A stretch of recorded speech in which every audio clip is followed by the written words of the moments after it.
Game Freak se devrait faire une pause et je t'explique ça en quelques raisons. Bon, t'en doutes un peu, on va parler de Pokémon Écarlate et Violet, et si j'ai rien à redire sur son histoire ou encore sa direction artistique, eh bah malheureusement l'aspect technique est un peu aux fraises, il faut être honnête. Car malheureusement la chute de FPS et de bugs semble être monnaie courante sur ce jeu Pokémon, et beaucoup en font des retours, comme quoi ça leur a gâché en partie leur expérience de jeu. Et même moi j'ai tendance à pardonner à Game Freak l'aspect technique, mais pour le coup je pense que ça allait un petit peu trop loin et je t'explique les 3 raisons qui font que ça peut poser vraiment problème. Premièrement parce que tout le monde n'a pas la même tolérance par rapport aux problèmes techniques. Toi et moi on peut peut-être passer par dessus, mais il y a d'autres qui vont peut-être pas aimer ça et qui vont peut-être plus jamais acheter Pokémon, ou alors qui vont pas se laisser tenter à l'acheter alors que c'est pourtant un bon jeu. Deuxièmement, donner des arguments aux haters. On sait très bien, il y a des gens qui détestent Pokémon pour un oui ou pour un non, et pour le coup ça leur donne un argument qui est valable. Bah oui, des problèmes techniques ça peut être une raison de ne pas acheter un jeu.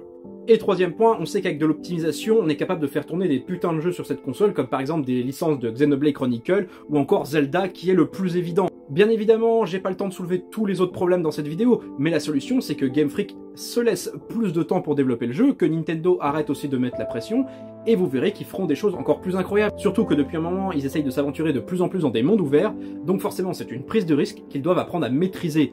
Et si on leur laisse pas du temps, et ben peut-être qu'ils ne voudront plus jamais refaire de prise de risque et se contenteront de faire toujours les mêmes jeux. Et sinon, qu'est-ce que tu penses de Pokémon Écarlate et Violet, et est-ce que pour toi le studio doit prendre une pause ?